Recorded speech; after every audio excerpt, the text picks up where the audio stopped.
Bonjour, bonsoir les collectionneurs. Alors aujourd'hui, une journée un peu spéciale. C'est un grand jour puisque je viens de recevoir la Ferrari 488 Pista. La première version en fait en résine tout ouvrable de chez BBR. Donc je l'avais commandée il y a plus d'un an, en février 2019. Et elle vient juste d'arriver aujourd'hui. Donc un petit peu d'excitation dans l'air. Voilà, c'est un véhicule alors hyper beau mais hyper fragile. Je vous le fais tourner un petit peu. On va essayer de faire une petite vidéo un petit peu plus longue que d'habitude. J'ai réglé les problèmes au niveau du son. On a trouvé ce qui n'allait pas. Donc j'espère que cette vidéo n'aura pas de coupure de son. Ou en tous les cas un moindre volume. Alors, qu'est-ce que je peux vous dire sur cette fameuse 488 Pista que j'attendais depuis très longtemps? Alors déjà, la Ferrari 488 Pista, c'est l'évolution de la 488 GTB. C'est un modèle qui est sorti entre 2018 et 2019. Avec, bien sûr, c'est une série limitée. Euh, donc là, on est sur le rouge Ferrari avec la fameuse bande. Ça, c'était la toute première configuration hein, au niveau de la 488 Pista. Et donc avec une bande blanche qui part du pare-choc avant jusqu'au pare-choc arrière, doublée d'une petite bande bleue. Voilà. Alors, on va essayer de s'arrêter un petit peu dessus. Donc j'ai préféré vous l'ouvrir déjà d'avance puisque c'est hyper fragile. Alors on va regarder déjà un petit peu l'avant du véhicule qui est hyper agressif. Après je fermerai tout le véhicule pour pouvoir vous le montrer en position fermée. Là on va le laisser en position ouverte. Donc comme vous pouvez le constater, on a des parties en carbone sur le pare-choc avant. Donc là, le carbone est très bien reproduit. Donc avec les petites grilles à l'avant pour l'entrée d'air. Le coffre, un coffre, tout ce qu'il y a de plus classique. Après, vous pouvez voir un petit peu, là on va regarder un petit peu sur les côtés, les charnières qui sont, en fait, il y a des positions particulières pour ouvrir et refermer le coffre. Voilà, on fait pas ça n'importe comment. Donc il faut bien prendre son temps. C'est en plusieurs, ça se fait en 2 ou 3 parties pour pouvoir l'ouvrir et le refermer. On regardera tout à l'heure quand je vais le fermer. Donc là, on passe sur les côtés avec des jantes en 20 pouces. Couplé avec donc des disques en carbone céramique.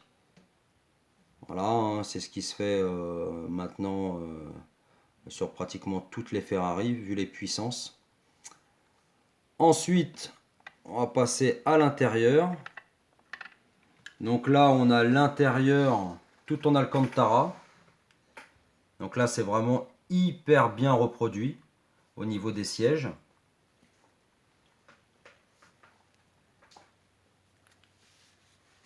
Alors oui, je vais essayer de vous montrer ça plus amplement. On va essayer de se mettre un petit peu sur le côté, voilà, hop. Donc là, on a vraiment quelque chose de fidèlement reproduit avec les mêmes matières que celles utilisées dans le véhicule. Donc avec aussi les ceintures de sécurité. Le tableau de bord, on va essayer de faire ça correctement. Voilà, avec le volant à mes plats. Les tapis en aluminium. Ils ont même donc les pédales en alu. Le sigle Ferrari sur les seuils de porte. Donc vraiment un intérieur hyper bien reproduit, fidèlement reproduit, comme à l'origine. Donc après c'est toujours difficile de bien filmer. Je ne sais pas si en mettant la lumière de l'autre côté on voit un peu mieux. En tous les cas, bon, j'essaie de faire une vidéo un peu plus longue que d'habitude pour apprécier vraiment le véhicule. Voilà, donc jante avant, jante arrière en 20 pouces. Les éléments en carbone, donc là on a les prises d'air sur les ailes arrière pour refroidir le moteur. Alors là je vais refermer la porte.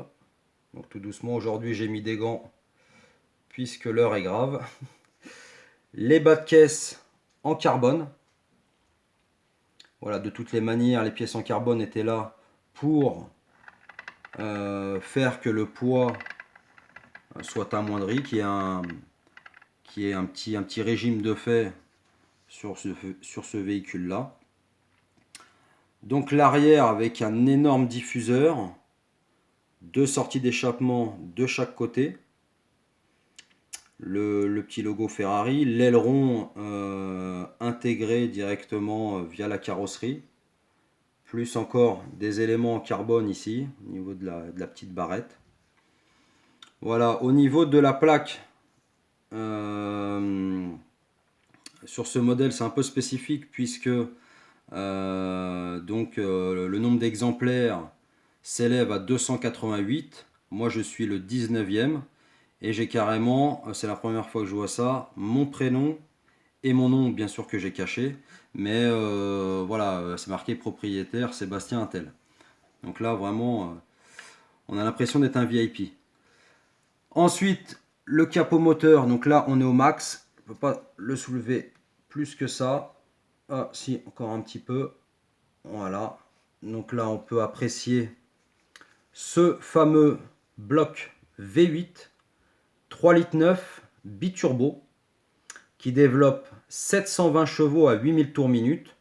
Donc par rapport à la 488 GTB, elle a gagné quand même plus 50 chevaux, puisque la 488 GTB fait 670 chevaux.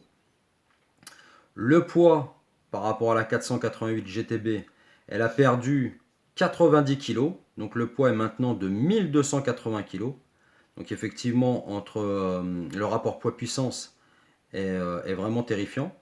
La boîte automatique séquentielle 7 rapports, un peu comme sur les derniers véhicules de chez Ferrari, elle est hyper rapide. Donc c'est une propulsion comme d'habitude. La vitesse max 340 km/h. Le 0 à 100 est effectué en 2,8 secondes et le 0 à 200 en 7,6 secondes. Voilà.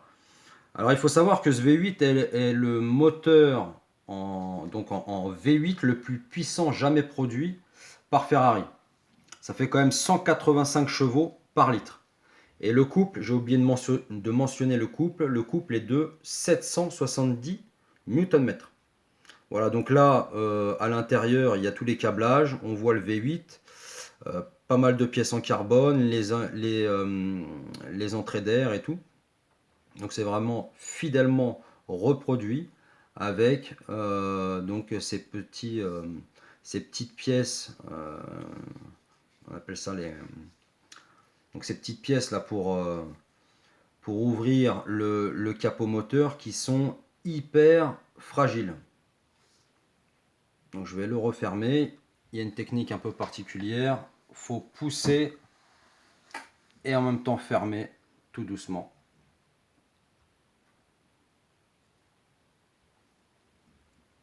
Voilà.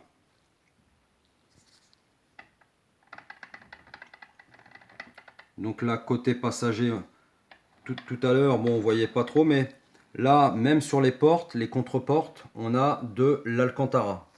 Voilà, sur les contre-portes, il y a de l'Alcantara. Sur le tableau de bord, côté passager, en tout petit, c'est marqué 488 Pista, comme sur les véhicules d'origine. Après, c'est sûr que bon, c'est pas forcément facile à voir. On voit la plaque au niveau des pieds. Encore une fois, le siège en Alcantara. Donc là aussi, il faut y aller super mollo pour refermer la portière, parce que bon, c'est hyper léger la résine et c'est hyper fragile. Voilà, donc on va repasser sur la face avant. Donc là aussi, petite technique, pousser vers l'intérieur tout doucement et venir plaquer le capot. Là, si on est du genre brutal, eh bien il va y avoir de la casse. Donc voilà en position fermée ce que ça donne. On va essayer de se rapprocher un peu. Voilà.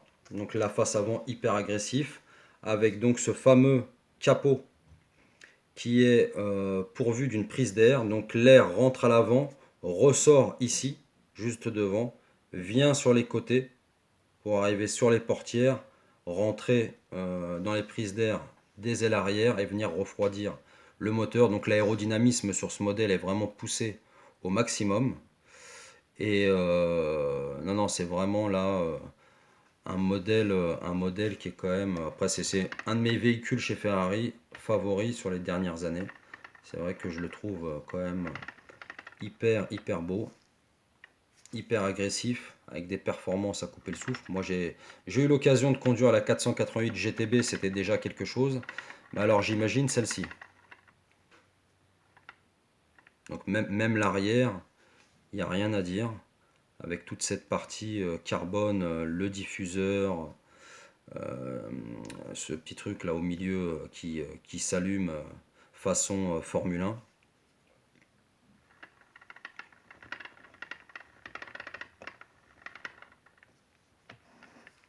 Donc vraiment là on est sur un modèle d'exception. D'où effectivement la petite plaque en plus qui va bien.